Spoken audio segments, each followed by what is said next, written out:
यह कहानी कानपुर के अंवरगंज रेलवे स्टेशन के पास के एक स्कूल की है और उस स्कूल की एक टीचर नैना के बारे में है। नैना ने हाल ही में अपनी डिग्री पूरी की थी। जब वो अपनी परीक्षाओं की तैयारी कर रही थी तब भी वो छोटे बच्चों को ट्यूशन पढ़ाती थी, लेकिन अब जब उसकी डिग्री पूरी हो चुकी थी उसे एक फुल टाइम नौकरी की तलाश थी। उसने काफ़ी कोशिशें की पर हर जगह से उसे निराशा ही मिली।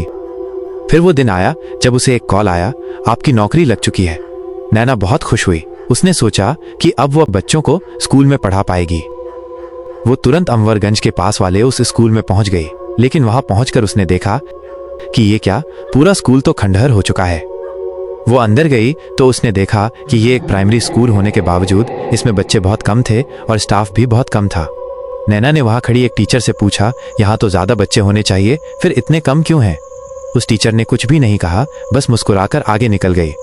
नैना को ये बहुत अजीब लगा। उसे लगा कि शायद जगह इतनी खंडहर है इसीलिए यहाँ बच्चे नहीं हैं। नैना को फिर स्टाफ रूम में बुलाकर समझाया गया कि उसे क्या क्या पढ़ाना है। नैना स्टाफ रूम से बाहर आई तो उसने देखा कि कोने में एक बच्चा खड़ा था। वह एक बंद दरवाजे की तरफ देख रहा था। नैना ने पास जाकर पूछा, आप यहाँ क्या कर रहे हो? उस बच्चे ने कहा, उसने मुझे यहाँ बुलाया। नैना ने पूछा, वो कौन? बच्चे ने जवाब दिया, उस दरवाजे के अंदर कोई रहता है, उसने मुझे बुलाया और बोला ये दरवाज़ा खोलो, इसीलिए मैं आया इधर। बच्चा इतना ही बोलकर वहाँ से भाग गया। उसके जाने के बाद नैना उस दरवाजे की तरफ देख रही थी और सोच रही थी कि मुझे इस दरवाजे के अंदर जाना चाहिए या नहीं, हो सकता है कोई अंदर रह गया होगा। नैना उस दरवाजे को खोलने के लिए आगे बढ़ी, तभी एक स्टाफ आ गया और बोला, नैना मैम, आप इस दरवाजे के अंदर मत जाना। नैना ने पूछा, क्यों?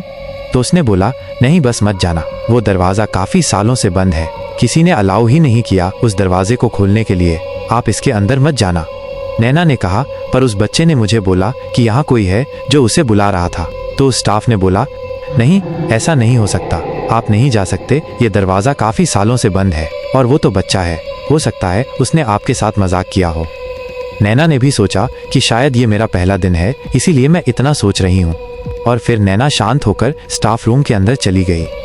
दिन ढलने वाला था, शाम होने वाली थी। बच्चे स्कूल से निकल ही रहे थे, टीचर्स का भी निकलने का समय हो गया था।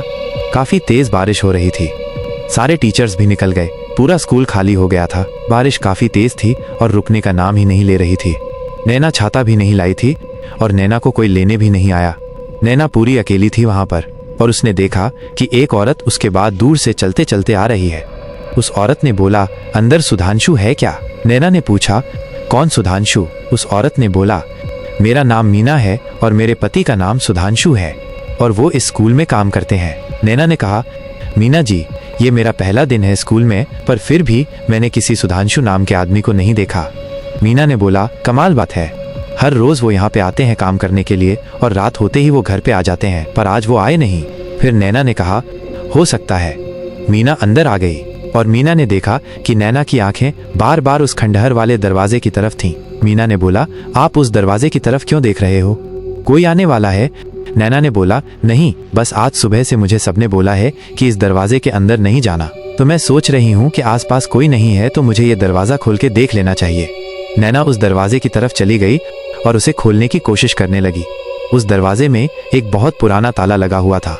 तभी मीना आ गई और बोली, रुक जाओ नैना, इस दरवाजे को मत खोलना। नैना ने बोला, आखिर क्यों ना खोलूं, इसके अंदर कोई खजाना है क्या? मीना ने बोला, नहीं, इसके अंदर शॉप है, इसके अंदर वो रहता है। नैना ने चिल्लाकर बोला, कौन वो?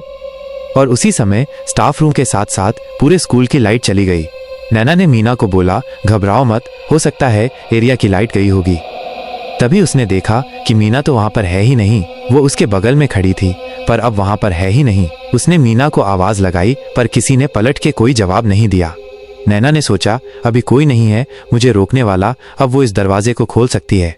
और उस दरवाजे को उसने जैसे ही खोला, उसके पीठ के ऊपर किसी ने तो हाथ रखा था और फिर किसी ने बोला, मैंने कहा था ना इस दरवाजे को मत खोलना। नैना ने पीछे पलट कर देखा तो पीछे कोई भी नहीं था, बस वहाँ पूरा अंधेरा था। नैना ने उस दरवाजे को बंद किया और वो वहाँ से भागने के लिए निकल रही थी। वो जैसे ही भागते भागते स्कूल के गेट के पास पहुंची, उसे उस दरवाजे की तरफ से मीना की आवाज़ आई। नैना ने सोचा, मीना को भी लेकर चलती हूँ, पर उसने सुना तो वो आवाज़ दरवाजे के अंदर से आ रही थी, पर नैना ने उसे बचाने के लिए उस दरवाजे को खोला। मीना बोल रही थी, अरे देखो मैं यहाँ पर हूँ। उसने दरवाजे को खोला तो देखा कि मीना छत से लटकी हुई थी। नैना ये सब देखकर बहुत ही ज्यादा डर गई थी और नैना जैसे ही उस दरवाजे से बाहर निकलने वाली थी पर वो दरवाजा उसी समय ही बंद हो गया। उसके बाद नैना ने पलट कर देखा तो मीना वहां खड़ी थी पर जिंदा नहीं थी। फिर मीना की आवाज आई और उसने बोला, मैंने मना किया था ना इस दरवाजे को खोलने के लिए। ये दरवाजा बस सुधांशु को खोलना था पर बहुत सालों से वो आया नहीं। नैना काफी डरी हुई थी। नैना जोर जोर से उस दरवाजे को खोलने की कोशिश कर रही थी और वो दरवाजा खुल गया और वो वहां से जान बचाकर भागने के लिए अपना बैग उठाया और निकल गई। वो दरवाजा हर कोने से दिखता था। नैना ने स्कूल के गेट के पास जाकर उस दरवाजे को आखिरी बार देखा तो वहां मीना खड़ी थी और जोर जोर से चिल्ला रही थी और उसी बीच में दरवाजा अपने आप बंद हो गया। उसके अगले दिन से नैना वापस उस स्कूल में कभी नहीं गई। उसके माँ बाप ने पूछा, तुम पढ़ाने क्यों नहीं जा रही हो? तो उसने सब कुछ बताया जो भी उसके साथ हुआ था। उसके पापा ने बोला, बेटा शुक्र मनाओ कि तुम वहां से जिंदा वापस आई हो। उस कमरे के बारे में हर किसी को मालूम है, ये पूरा 15 सालों से बंद है। बताया जाता है कि एक स्टाफ की वाइफ थी जिसने वहां पे आत्महत्या की थी। तभी से उसी कमरे के दीवारों के अंदर भटकती है उसकी आत्मा। इसी कारण वहां ज्यादा बच्चे भी नहीं जाते हैं पढ़ने। बताया जाता है कि वहां कुछ बच्चों ने भी देखा है उस औरत को वहां भटकती हुई, बेंचों पर बैठी हुई और लटकी हुई। और नैना ने ये सब सुनने के बाद वो नौकरी छोड़ दी। धन्यवाद दोस्तों। ऐसे ही दिल दहला देने वाली हॉरर कहानियां सुनने के लिए और रहस्यमयी कहानियों के लिए मिस्टीरियस स्टोरीज को सब्सक्राइब करें।